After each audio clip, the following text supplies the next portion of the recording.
Vamos conversar um pouquinho sobre o que torna um quarto bem feito para um sono perfeito? A primeira coisa que nós temos que lembrar em relação aos quartos, isso serve para quarto de criança, ou quarto de adulto, é que a principal função do quarto é o relaxamento, é induzir as pessoas a um estado de relaxamento para proporcionar uma boa noite de sono. Então, um quarto bom é aquele quarto que nos faz relaxar. E aí, inclusive, que muitos pais acabam errando quando vão fazer o quarto dos seus filhos, principalmente quando eles ficam maiorzinhos, os pais acabam querendo fazer um quarto mais divertido, lúdico, mais estimulante, e acaba que o quarto, ao invés de proporcionar uma atmosfera de relaxamento, de descanso, ele acaba criando um espaço estimulante para a criança. E com isso a criança acaba sendo condicionada, ela acaba aprendendo, o organismo dela acaba aprendendo que toda vez que ela entrar no quarto, ao invés de relaxar, ela precisa produzir energia para que ela possa brincar no quarto. E na hora de dormir, o hormônio que entra em cena é um hormônio chamado melatonina. Se a gente não consegue produzir a melatonina, nós não conseguimos entrar naquele estado de sono, nós não conseguimos ficar com aquele soninho gostoso que faz a gente ter vontade de ir pra cama, se aninhar e dormir. O que acontece nesses quartos estimulantes é que ao invés do quarto favorecer a produção da melatonina, ele faz o contrário. Ele faz o nosso organismo produzir cortisol, seja através das cores utilizadas, dos contrastes, da luz, das formas geométricas. Então existem alguns elementos que, quando utilizados, eles têm a capacidade de fazer o nosso organismo produzir o cortisol, ou melhor, aumentar os níveis de cortisol, porque o cortisol, tanto o cortisol quanto a melatonina, eles são hormônios produzidos normalmente pelo nosso organismo. Porém, há alguns elementos que afetam, que alteram a hora, o momento em que esses hormônios eles vão ser secretados pelo organismo. Será que você está passando, ou que você conhece alguém que esteja passando por essa situação que eu vou contar agora? A criança tá lá na sala assistindo uma televisão, tá quase pegando no sono, e aí quando você pega a criança e leva pro quarto, parece que a criança de repente surgiu uma energia do nada, ela de repente ficou acordada, ficou ativa, ficou elétrica e começou a não querer dormir mais. É como se a criança de repente acordasse. E aí você tá lá tentando levar aquela criança pra dormir, tentando deixar a criança na cama, colocar a criança na cama, ela já não quer, ela já olhou o brinquedo, ela já lembra do brinquedo, aí ela começa a contar uma história, então A criança, ela estava num estado completamente de relaxamento e de repente ela entrou num estado completamente alerta, completamente acordado. E aí, lógico, ela começa a não querer dormir, aí a mãe e o pai começam a insistir, ela começa a chorar porque ela não quer, porque ela lembrou do brinquedo, que ela quer brincar, porque ela não quer dormir, e aquela coisa toda, começa a briga, começa a birra, e começa a criança a ficar nervosa, o pai e a mãe ficando nervoso, e aí vira um auê na casa. Provavelmente essa criança, ela deve ser estimulada por algum elemento que tem nesse espaço do quarto dela. Então a gente tem que observar o que tem ali naquele espaço que está fazendo a criança associar o quarto a um momento de atividade, de estímulos, ao invés de associar o quarto a um momento de relaxamento e de tranquilidade. A gente tem que lembrar que, para as crianças, a hora do sono já é uma hora muito complicada, a hora de dormir é uma hora muito complicada. Primeiro porque é um momento em que a criança vai ficar sozinha, então é um momento muito assustador para a criança, né? É um momento em que ela está se despedindo dos pais, às vezes do irmãozinho, e ela vai passar horas sozinha ali, então já é um momento muito estressante para a criança, um momento muito assustador para a criança. Em segundo lugar, a criança, ela tem uma atividade muito grande. Então à noite, aquele quarto, por mais que ela conheça o quarto, que ela conheça todos os objetos, os brinquedos que estão no quarto, qualquer objeto que pareça estranho para ela à noite, ou que forme uma sombra para ela à noite, ele assusta muito ela. À noite, o espaço do quarto, como fica tudo escuro, é um ambiente completamente assustador para a criança. A criança fica assustada, ela fica com medo. E aí soma isso ao fato dela ter que se despedir dos pais, ela ter que ficar sozinha no quarto, mais esses objetos, essas sombras estranhas no quarto. Então já é um momento muito complicado para a criança. Já é um momento em que a criança já tende a ficar realmente um pouco mais estressada e o cortisol já tende a se elevar ainda mais. Por isso que manter uma rotina de sono e ter um quarto que promova o relaxamento da criança é tão importante, porque na rotina de sono você já vai estar acostumando o organismo da criança a manter o nível de cortisol baixo e manter o nível da melatonina mais alto. A melatonina e o cortisol, eles não andam juntos, gente. Se a criança tiver com cortisol elevado, automaticamente a melanina vai abaixar. Esses dois hormônios, eles não atuam juntos no organismo.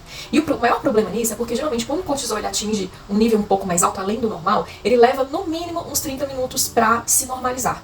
E a melatonina, ela leva mais ou menos umas 2 horas para atingir o pico, quando ela começa a ser produzida. Então, se a sua criança entrar num estado de agitação na hora de dormir, ela vai levar aí umas 2 horas, depois que ela relaxou, para ela conseguir realmente ficar com soninho e pegar no sono. Então é muito importante a gente tomar cuidado com esses elementos do quarto, né? As cores, as formas, o contraste, a iluminação, a organização visual do quarto, para que eles juntos não estimulem a criança, não induzam essa criança a um nível de cortisol alto e a baixa melatonina automaticamente. E claro, como eu acabei de falar, também é importante manter uma rotina de sono saudável, para a criança já ir preparando ali, para o organismo dela já estar preparado, já associar aqueles determinados passos, aquela rotina, ao momento em que ela vai estar entrando ali num momento de relaxamento para que o cortisol dela não se eleve. Então existem alguns elementos que acordam a criança, digamos assim, colocam a criança num estado de alerta. O primeiro deles é em relação às cores. As cores quentes infelizmente, elas acabam deixando a criança mais alerta. Quais são as cores quentes? Vermelho, amarelo, laranjado, rosa choque. Então, essas cores quentes, elas acabam deixando a criança em alerta. O vermelho e o amarelo, principalmente, são cores muito complicadas e que a gente geralmente evita realmente usar em qualquer tipo de quarto, tanto quarto de criança quanto quarto de adulto. Lembrando que o vermelho e o amarelo são cores que contrastam muito com outras cores e são cores muito utilizadas na sinalização, né? Na sinalização de trânsito, sinalização de emergência. Por que se usa geralmente o vermelho e o branco, o amarelo e o preto, né? Porque são cores que chamam a atenção e geram muito contraste com essas outras cores, né? Com qualquer outras cores. Então são cores que deixam a gente já num estado de alerta. Aí tem gente que vai falar assim, Priscila, mas eu já ouvi falar que as cores quentes, elas na verdade são relaxantes, elas promovem o relaxamento e tal. As cores quentes, elas não promovem o relaxamento. A luz quente, sim. A luz de temperatura quente, a luz promove o relaxamento. Agora, as cores quentes, elas alertam a gente, elas colocam a gente num estado de alerta. A gente tem que saber diferenciar o que é a cor do que é a luz. A cor, ela é simplesmente uma percepção visual de um determinado objeto físico que está longe da gente. Enquanto a luz, ela é uma coisa percebida, ela é um estímulo percebido diretamente nos nossos tecidos, né? Ela é um estímulo físico, ela afeta os nossos tecidos. A cor não, a cor é uma coisa que a gente vê fora da gente, que a gente percebe fora da gente, diferente da luz. A luz nós percebemos, nós experienciamos a luz no nosso organismo físico. Tanto que a luz, ela também tem essa capacidade de afetar o nosso organismo, acordando ou controlando os níveis de cortisol. No caso, a luz do sol, por exemplo, ela tem a capacidade de aumentar o nosso cortisol, porque a luz do sol, ela possui a frequência de onda azul, que é uma frequência de onda mais alta, né, na faixa dos 450, 550 mais ou menos, que quando ela é percebida, né, pelo nosso sistema visual, ela manda uma mensagem para o nosso cérebro falando, olha, é hora de acordar. E aí a gente começa a produzir o cortisol pra gente ter um dia agitado, animado, pra gente ter energia para fazer as coisas que a gente precisa fazer. O cortisol não é um hormônio ruim, não é um hormônio negativo. Ele é um hormônio que a gente precisa dele no dia a dia. Nós precisamos do cortisol pra gente ter energia para realizar nossas atividades. Para memória também é importante, para armazenar informações, o cortisol é importante. Só que o cortisol a níveis elevados acima do normal é que é o problema, principalmente quando isso acontece no dia a dia. Ainda falando sobre a luz também tem a capacidade de fazer a gente abaixar o cortisol e produzir a melatonina, que é quando a luz do sol, a luz do dia, ela começa a variar, né, ao longo do dia, a luz do sol vai ficando mais quente, a luz do dia vai ficando mais quente. Então, a quantidade de frequência de onda azul da luz do dia, ela diminui e a frequência de onda vermelha, ela começa a aumentar, que é uma frequência de onda um pouco mais baixa. Essa frequência de onda vermelha é o que faz o nosso organismo abaixar o cortisol e elevar os níveis de melatonina. É por isso que nós falamos que dentro dos ambientes voltados para o relaxamento, que são geralmente os ambientes da nossa casa, né, da nossa residência, a gente não deve usar luz branca, porque a luz branca, ela faz exatamente o que o sol da manhã faz, ela nos acorda, porque a luz branca de LED, ela possui a frequência de onda de luz azul. Enquanto a luz mais quente, ela tem um pouco, por ser de LED, ela sempre vai ter um pouco de presença de frequência de onda azul, mas é um pouco menos, ela vai ter maior presença de frequência de onda de luz vermelha, que é a luz que vai nos ajudar a induzir ali num estado de relaxamento. Por isso que a luz no quarto, ela tem um papel muito importante na higiene do sono. Outra coisa também que afeta os níveis de cortisol e melatonina no organismo são as formas que a gente utiliza nos elementos do quarto. As formas pontiagudas, angulares, né, pontudas, elas colocam o nosso organismo num estado de alerta, porque ela passa pra gente uma sensação de objeto perigoso, de objeto cortante, de objeto que pode furar, que pode machucar. Por mais que a gente olhe aquele objeto e fale, não, eu sei que isso é só uma pintura, um objeto de decoração, não tem nada a ver, mas o nosso instinto, ele funciona de outra forma. O nosso cérebro, ele está programado já de muitos, centenas, milhares de anos a olhar esses objetos pontiagudos e pensar, opa, perigo, né? Então ele já coloca o nosso organismo em estado de alerta, elevando o cortisol. A desordem visual e a poluição visual do ambiente também acaba elevando os níveis de cortisol. Por quê? Porque ele sobrecarrega o nosso sistema de percepção visual. A gente acaba tendo que processar muitos elementos visuais ali no ambiente, ele gera um estresse também no nosso organismo, elevando os níveis de cortisol. E um outro fator que também ajuda a elevar os níveis de cortisol no ambiente é o contraste entre as cores. Então, cores muito contrastantes, né? O que é o contraste? A diferença entre a cor clara e a cor mais escura. Então, ambientes que tem muito contraste, né? Uma cor muito clara junto com outra cor muito escura, ou uma cor quente junto com outra cor fria, né? Assim, cores extremamente contrastantes, eles também colocam o nosso organismo em estado de alerta, porque eles também sobrecarregam o nosso sistema de percepção visual. E aí, com isso, acabam também elevando os níveis de cortisol no nosso sangue. Tem gente que vai falar assim, mas o meu filho, o quarto dele é super colorido, super cheio de contraste, e meu filho dorme profundamente. Será que ele dorme mesmo? É possível a criança dormir com a melatonina baixa, tá? Nós adultos também, muitas vezes nós conseguimos dormir com os níveis de melatonina baixa, que é o que a gente chama de sono de exaustão. A gente chega num ponto em que o nosso corpo não aguenta mais ficar acordado e a gente acaba desligando. Só que sem a presença da melatonina no organismo, a gente não consegue entrar no sono REM, que é justamente o sono reparador. Além disso, a melatonina, ela é responsável pela manutenção do nosso sistema imunológico. E nas crianças ela é responsável pelo quê? pelo crescimento. E hoje em dia nós estamos passando por um aumento muito grande de crianças que estão precisando fazer tratamento de crescimento. Né? Nos últimos anos aumentou exponencialmente a quantidade de crianças que estão com problemas de crescimento. Né? Por que será? Será que as crianças não estão conseguindo produzir melatonina o suficiente e vão acabar dormindo na exaustão? Né? Choram, ficam estressadas, elas ficam tão cansadas que elas acabam dormindo. O corpo desliga, mas elas não têm no organismo a presença da melatonina que vai induzi-las, que vai colocá-las no modo de sono profundo, né? Que vai trabalhar ali no organismo delas, aumentando a imunidade, lógico, fazendo essas crianças crescerem. Então, mesmo que a criança durma, não quer dizer que a criança esteja produzindo melatonina. Então, como é que a gente sabe que a criança não está dormindo direito? A criança está ou não produzindo melatonina, né, para dormir?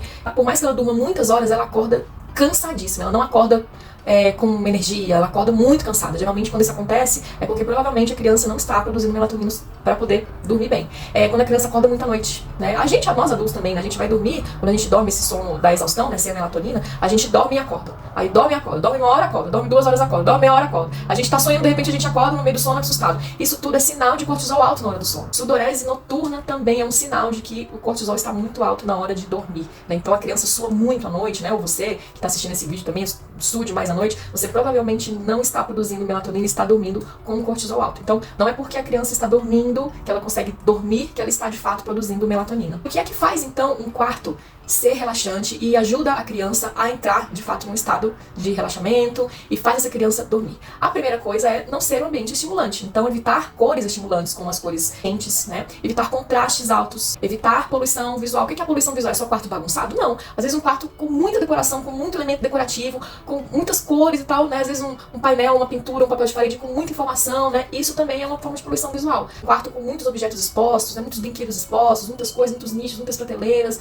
tudo isso gera poluição visual. Quartos com cores que não são harmônicas e que tem muito contraste também gera poluição visual, né? Então a poluição visual também tem que ser evitada. Então, quanto mais neutro for o quarto, com cores calmantes, com cores relaxantes. Quer dizer que eu não posso usar amarelo e laranja no quarto. Não é que não pode. O amarelo, na verdade, é até bom evitar mesmo. Mas se você quer usar essas cores no ambiente, procure usar essa cor com menos saturação, ou seja, aquela cor mais desbotada possível, tá? Que é aquela cor mais fraquinha, num tom assim mais relaxante, para que ela não estimule o sistema visual. Outra coisa também, obviamente, são evitar aquelas objetos, né, ou formas pontiagudas, anguladas, muitas linhas diagonais no quarto, porque as linhas diagonais, elas também trazem uma dinâmica, elas acabam trazendo mais movimento pro quarto. Ao invés de induzir a pessoa num estado de relaxamento, né, ao invés de induzir a criança num estado de relaxamento, essas linhas, elas acabam agitando demais a criança. No ambiente corporativo é ótimo, né, você ter ali os níveis de cortisol um pouquinho mais altos, pra pessoa ficar mais acordada, não dormir depois do almoço, mas realmente no quarto, não só infantil, mas de adulto também, é bom evitar essas formas pontiagudas, muitas linhas inclinadas, é sempre bom evitar. Obviamente a iluminação, de ter uma luz mais quente é muito importante também. No caso da criança, que tá um pouquinho maior inclusive, que acaba tendo medo na hora de dormir, você ter uma luz ali que a criança mesma possa controlar, possa ligar, né, uma abajur ali ao lado da cama, uma lumináriazinha ali que ela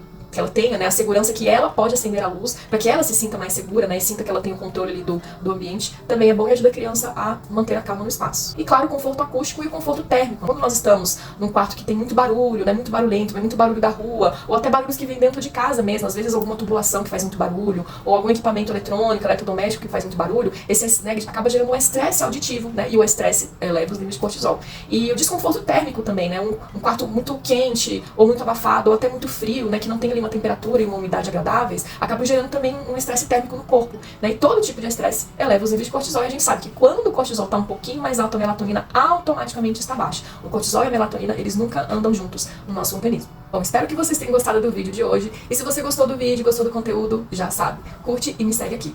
Um beijo e até a próxima.